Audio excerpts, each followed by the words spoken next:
Songwriting is, in my mind, like a big puzzle of just pieces that have to fit together. In Metallica, we start with what we call a main riff. That main riff feeds the song. Often sets the tempo, sets the key, and then the verses, the bridges, the choruses, the middle parts, the intros, all of that are usually derived out of the feel of those main riffs. Whether they're from our own mind sitting at home or on tour, playing in rehearsal rooms or whatnot, or warm-up rooms before a show, riffs get collected. Back in the day, it used to be that whenever we were going to make a record, everybody would have their ideas, their riff tapes, and it's like, okay, we're going to start writing a bunch of songs.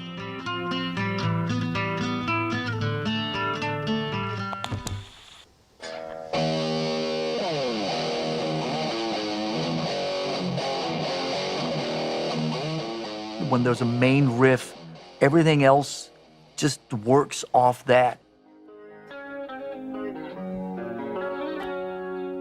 How does a song start? We like to write intros that are a little bit of a journey in itself. Imagine you're going like on a water slide or something and you're going through all these twists and turns, and then when you get spit out at the bottom, you land on the main riff. You want to create drama. And, you know, a perfect example I would say would be, you know, Enter Sandman. It starts off with a picking part. And then the whole band comes with chords.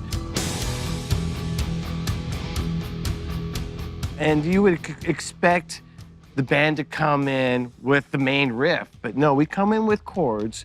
And there's a drum part, you know, toms.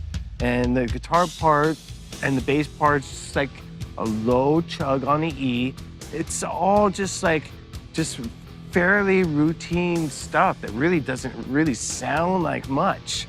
But what we're doing is we're setting the stage for what's coming. The main part of it comes. And when it does come, it's so much more impactful because we're building drama.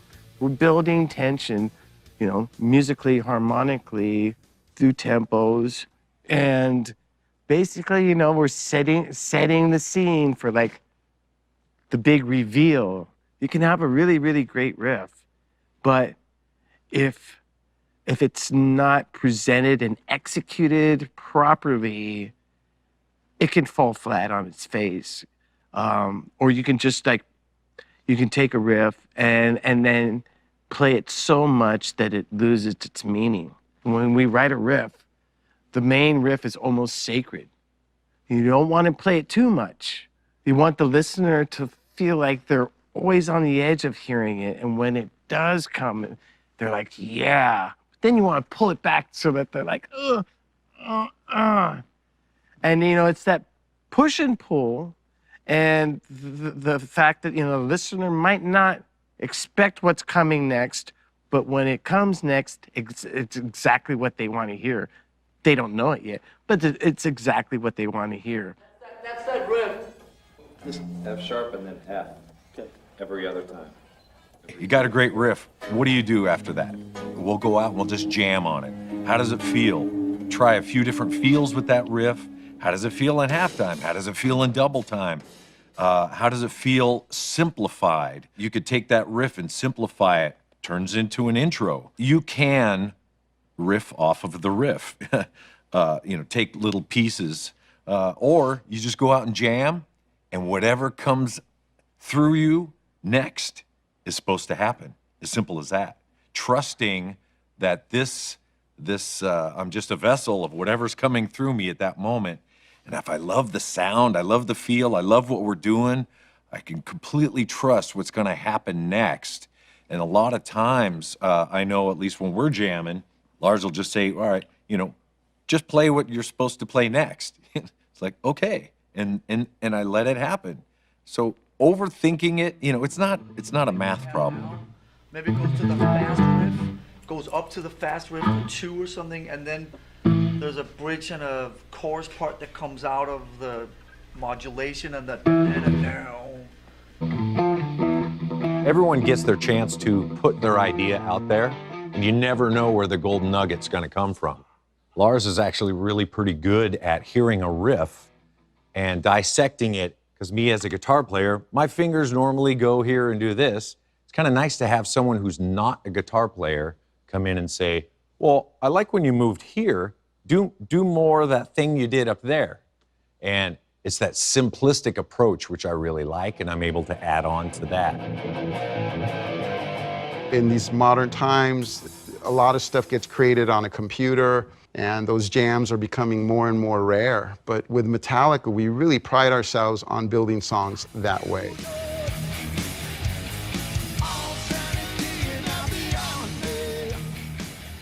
I recommend you play as much as possible, and you play with different musicians, you play different styles, and you get out there and you physically do it. Even if it's just jamming with this great drummer who lives in your neighborhood or whatever. Play as much as possible, find that inner groove, so when you get into any writing situation, you can build songs through the experience of the jam.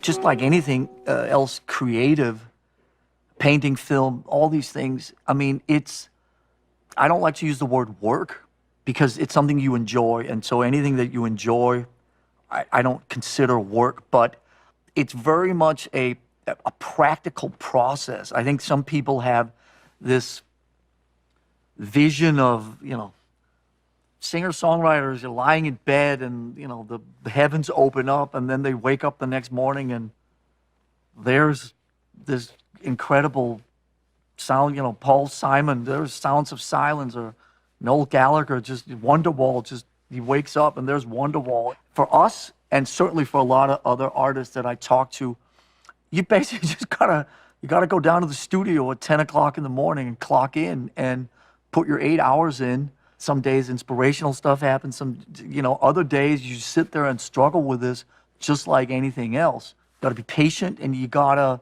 let time be a part of the process and respect the time element of it. Even, when James and I used to write, well, it was just the two of us in the garage. I mean, it was still, we'd wake up, have breakfast, and then, we'd mosey on out to the studio maybe around 11 or noon and put in a full day, and that part of it really hasn't changed that much. For us, it's very sort of labor intensive, and we respect that, and we give the process the time that it deserves.